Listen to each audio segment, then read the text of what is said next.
maalin ciid oo kale inooga dhiganta waan jeclayn inaan aragno Cabdicasiis wuxuu ku suntan yahay horumarka maanta wajaale ka muuqda magaaladu diyaar bay noo tahay xukuumadda diyaar bay u tahay xisbiga iyo xilliga siiriga la afuufaro runtii dayartahil buu yahay cadaalada oo horseed dayartahil buu yahay cadaalada oo horseed uu hogaaminayo gudoomiye ku-xigeenka koowaad ee xisbiga talada dalka ayaa kulmiyay Cabdicasiis Maxamed Samaale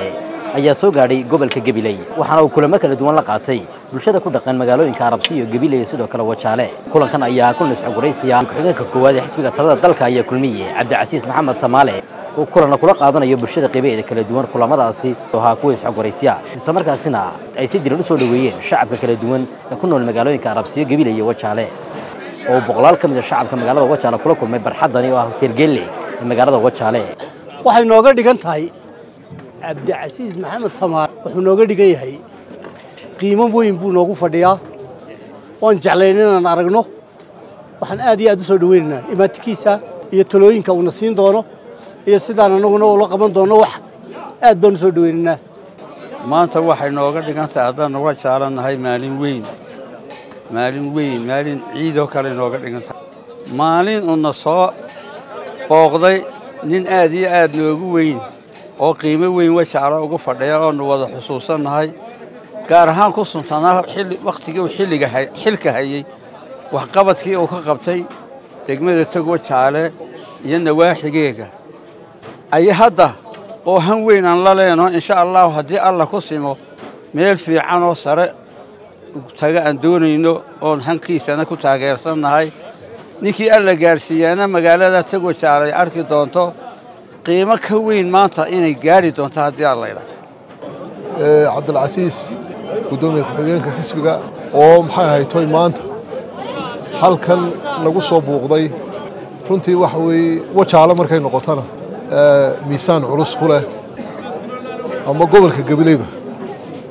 waxaan u leeyahay Wajaale markay tahay miisaan culus buu ku leeyahay halku ku dhashay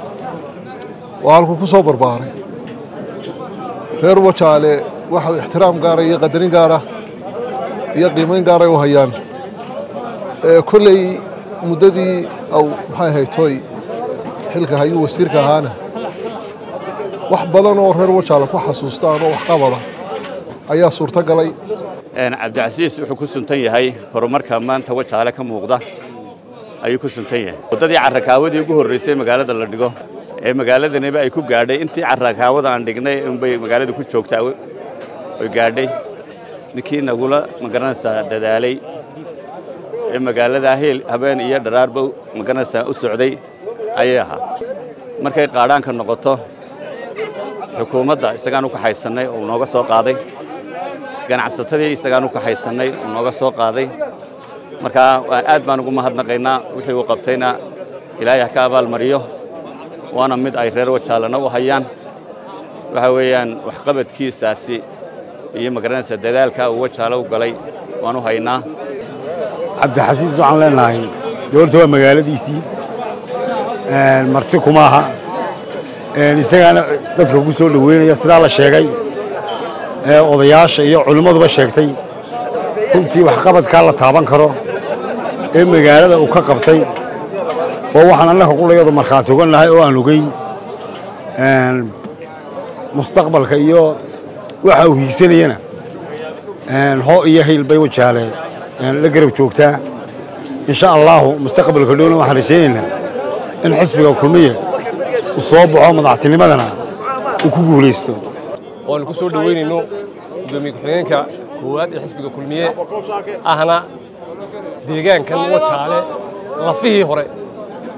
waxaan leenahay Cabdicasiis Maxamed Samaale soo dhawow magaaladaadii baa timid qariib ma tihid waxaan leenahay gacmo furan ku soo dhawow wixii uu qabtay iyo hawshiisii odayaasha ka dhawaaji laakiin anu waxaan ku koobnaanayaa asalkii hore Wajaale iyo Umar Dambiil iyo Hadiire Bukuurey Kaamil Ciise iyo dadkii caynka ahaa Hadiire Bukuurey afkoodii anu ku hadlaya waxaan leeyahay soo dhawow runtii waa sida la sheegay maanta waa soo dhaweyn gudoomiye ku-xigeenku uu talagelin olole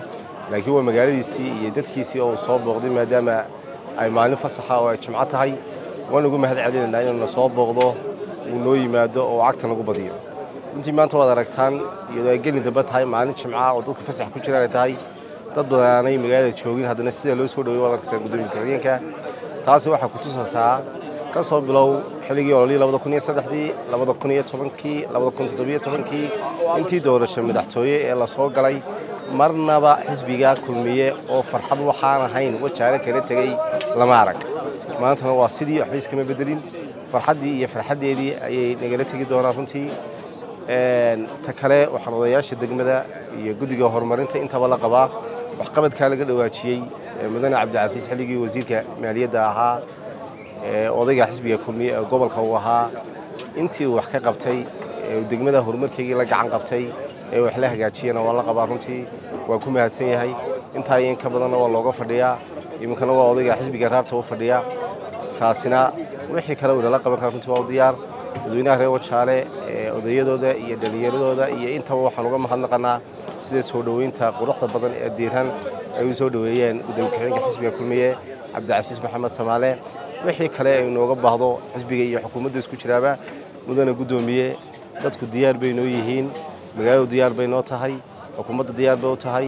xisbiga iyo xilliga siidhiga la afuufara runtii wixii looga baahday ololana mudane gudoomiye diyaar ayaan kula nahay adiga iyo xisbiga kulmiyaba odayaasha degmada Togo Wajaale laanta cudinka waa magaaladeydii waa odayaashaydii waa axbaabtaydii aad iyo aad baad u mahadsantihiin munaasabad qiimo leh oo ziyaaro uun ah oo shaax ah oo wax kale la socon waan ku faraxsanahay inaan isku nimaadno maalmo badan oo dambana insha Allah waynu isku iman doonaa soo dhaweyntina aad iyo aad baad idinka mahadnaqay jazakumullahu khayr sidoo kale bulshada ku dhaqan magaalada Arabsiya si diiran u soo dhaweeyay talada dalka iyo kulmiye waxaana ay yiraahdeen waxaan soo dhaweynaa gudoomiye ku-xigeenka xisbiga kulmiye waxaan leenahay gudoomiye ku soo dhawow degmadaadii weeyaan waan kula shaqeynaa insha Allah waxaan nahay dhalinyarta ku taageersan kugula taageersan xisbiga kulmiye inaad insha Allah aanu guusha sanadka aynu soo celino oo sanadka madaxweynaha Jamhuuriyadda Soomaaliya Muuse Biixi Cabdi soo celino insha Allah taas aynu kaala shaqeyn doonaa aad iyo aad buu ugu mahadsan yahay gudoomiye ku-xigeenku soo booqashada toy maalin jimca tahay inuu soo maro oo maaragtay isagii oo maaragtay aan ku sii tala gelin waxba sii sheegin haddana uu bariidada iyo maaragtay aad iyo aad buu ugu mahadsan yahay degmadani waa degmadii ade kaba soo jeeday weey waa taadii meel midabaynu ka wada taagannahay aad iyo aad baad ugu mahadsan tahay halkani waxay u diyaar tahay dawladda imika xilka haysa anu waxaan ka soo bilaabay kulmiye urura ayaan ka soo bilaabay ilaahay mooyaane kulmiye cid aan ahayn meeshan ma hayo iyo dalkan kaaman anu saan baan aaminsanahay siyaasadda waxa weeyaan